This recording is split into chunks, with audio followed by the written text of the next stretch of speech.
Hola, muy buenas tardes, días o noches. El día de hoy mis compañeros y yo hablaremos sobre las etapas de la terapia psicoanalítica. Por parte de la primera instancia se encuentra mi compañera Maya García hablando de la etapa inicial. De la etapa intermedia se encuentra mi compañera Claudia Alpizar junto conmigo, Guillermo Brito, y para concluir la etapa final con mi compañero Eric Sánchez. Sin más por el momento los dejo con mi compañera Maya.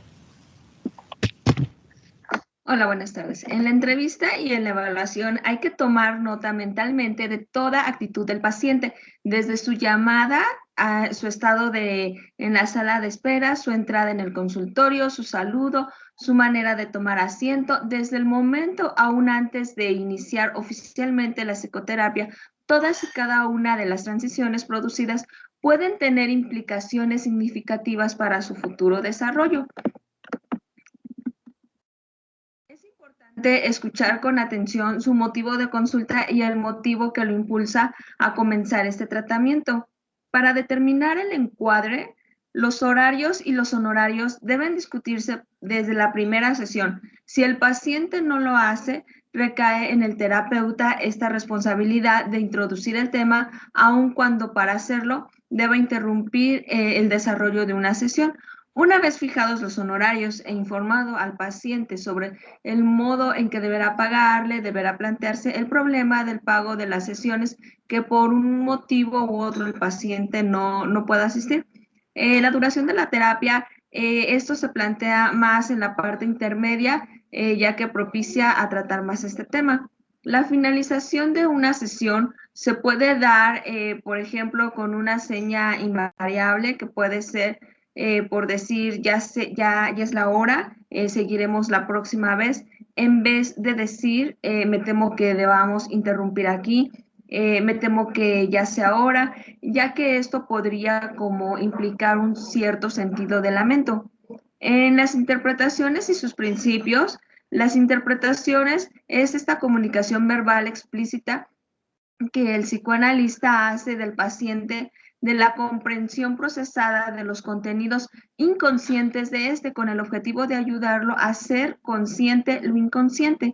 Hay que tomar en cuenta que se debe de aunar en algunos conceptos como es la profundidad, que es esta idea del nivel en que se quiere manejar al sujeto, cómo funciona, la simplicidad, que es el enfoque con claridad del tema, el ofrecimiento, que es ofrecer la interpretación en lugar de imponerla, y la utilidad, que es la elección del momento oportuno.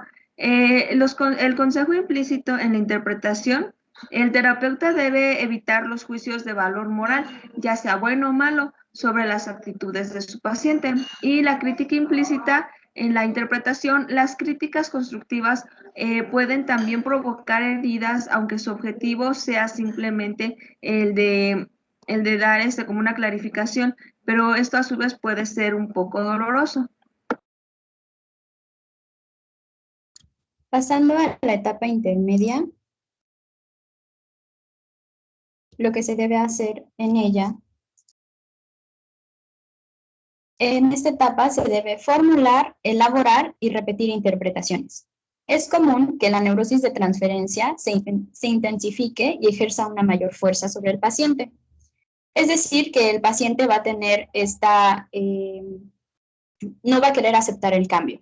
El terapeuta deberá transformar este estado de impotencia, restaurando al paciente su capacidad para actuar sobre sí mismo y sobre su realidad. Es menester recordar que el único deseo manifiesto del terapeuta que debe tener sobre su paciente es que éste se comprenda mejor a sí mismo para producir una mejor experiencia analítica. Existen diversos modos en que la gente persiste en esta sensación de impotencia y de resistencia al cambio, como lo puede ser la generalización, en donde el terapeuta debe comentar al paciente las circunstancias que escapan de su control y las que no. Es decir, reforzando y expandiendo el yo del paciente. Tenemos, por otro lado, la dependencia, que es en muchos pacientes algo muy común, y no hay que darle un énfasis especial como si fuese un problema que debe ser tratado, simplemente hay que dejar que siga su curso natural. Tenemos el impasse, que puede ser definido como una detención o retroceso en el proceso terapéutico. Sin embargo, no todo es negativo, puesto que este impasse nos puede brindar una valiosa oportunidad de análisis y ejercer un importante periodo de tensión en esta etapa intermedia. Por último, tenemos la crisis. La crisis va a ser una detención o retroceso producida en el estado psicológico del paciente. ¿Qué quiere decir esto? Que el paciente puede sufrir una descompensación. Y estas descompensaciones lo que van a producir es una reestructuración significativa de la personalidad del paciente. Ahora bien, ¿qué pasa con el silencio? Bueno, el silencio en el proceso psicoanalítico tiene muchos significados, funciones y efectos y deben ser estos analizados. Así como el paciente debe sentirse cómodo con el silencio del terapeuta, del mismo modo, el terapeuta debe sentirse cómodo con el del paciente. Hay que recordar esta capacidad del terapeuta de soportar el silencio sin perder la calma, por mucho que este dure, es imprescindible. Seguimos con lo consciente y lo inconsciente. El pensamiento y los sentimientos. Hay que recordar que la meta de la terapia no es únicamente hacer consciente lo que se mantiene en el inconsciente. También se tiene que analizar el significado, se tiene que analizar la estructura de la experiencia real del paciente, es decir, el yo, y deben ser estudiados y comprendidos para después pasar a aspectos importantes, como lo puede ser la alianza de trabajo o la alianza terapéutica. Esta es la relación racional relativamente no neurótica entre paciente y analista, que va a hacer posible esta cooperación decidida del paciente en la situación analítica. Tenemos también las reacciones de transferencia, que pueden tomar diferentes formas. Pueden ocurrir como transferencias positivas, cariño, confianza, o negativas, agresión, amargura, etc. Según las relaciones de objeto también, según el punto de vista estructural, donde el paciente puede colocar esta imagen del superyo en el terapeuta, o del ello, o incluso del yo.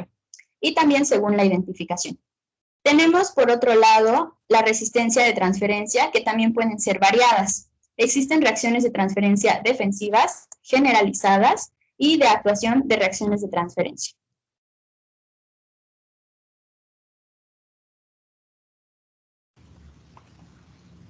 Otra parte igual de este proceso sería la técnica del análisis de la transferencia, que es meramente curioso, ya que serían 3 instancias. La primera sería cuando es una resistencia, lo cual es meramente un poco confuso, ya que algunas reacciones de transferencia causan resistencias, o por otra parte, aparecen meramente como resistencias estas reacciones, o también hacen de resistencias contra otras formas de transferencia.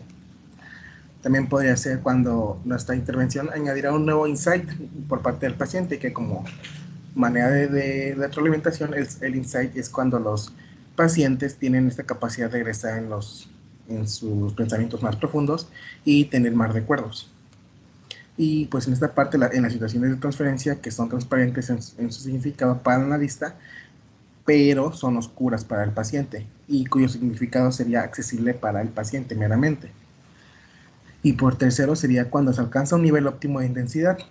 En el nivel óptimo de intensidad no necesariamente se refiere a una cantidad dada, sino que depende del estado del yo, depende de lo que el analista trate de conseguir en el momento elegido, y pues se busca calidad y no cantidad.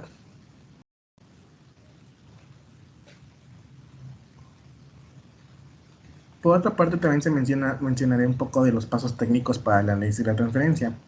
Por primera instancia se presenta la transferencia, que como bien mi compañera Claudia mencionaba, el silencio que depende por parte del paciente y la paciencia por parte del terapeuta para saber cuándo interrumpir el silencio o si deja continuar el silencio.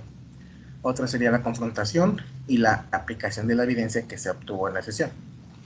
Por segunda parte sería la clarificación de la transferencia, en la que se encuentra la búsqueda de los detalles más íntimos de la vida del paciente o de cualquier aspecto que sea necesario que sea tomado en terapia, en la sesión. Y por otra parte sería en lo que pone en marcha también la transferencia.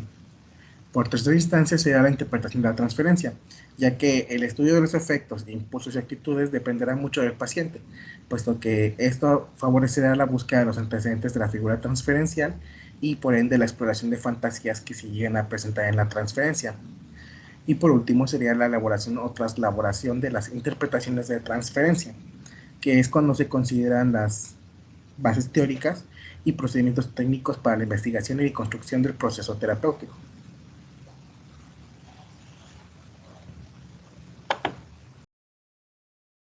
Bien, para este punto entramos a lo que es la etapa final, la cual se basa principalmente por 3 puntos. El primero son las características. En las características, a veces la transición entre la etapa intermedia y la etapa final es un poco difícil de percibir por parte del paciente. Entonces, para este punto es importante que como terapeutas le hagamos la señalización al paciente de que ya nos encontramos en la etapa final.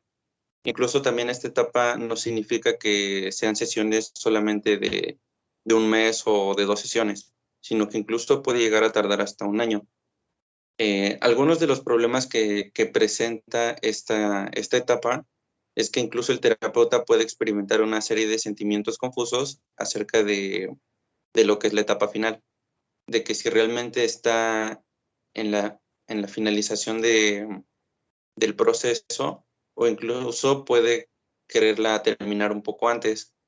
También el paciente puede argumentar que no se siente listo para terminar con las sesiones.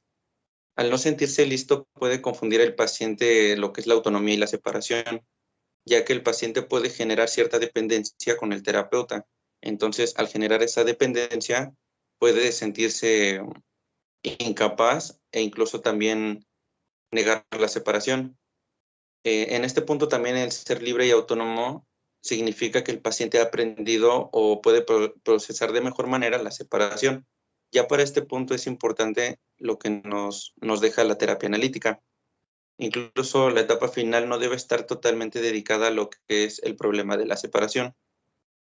También en esta etapa el paciente percibe cambios en la conducta y actitud del analista, aun cuando no haya tenido lugar ninguno. Por último, estamos en lo que es la última sesión. Bien, en este punto, aunque el tratamiento está a punto de concluir, el proceso terapéutico lo trasciende. Esto trasciende a lo que es el paciente más que nada, ya que ha tenido una nueva forma de poder experimentar sus emociones y su conducta. También se decide notificar al paciente que siempre queda abierta la posibilidad de reanudar la terapia con uno mismo o con otro terapeuta. También es muy importante ir fomentando la labor analítica tanto dentro de las sesiones como fuera de las sesiones, para que cuando llegue en este punto no sea tan complicado para el paciente.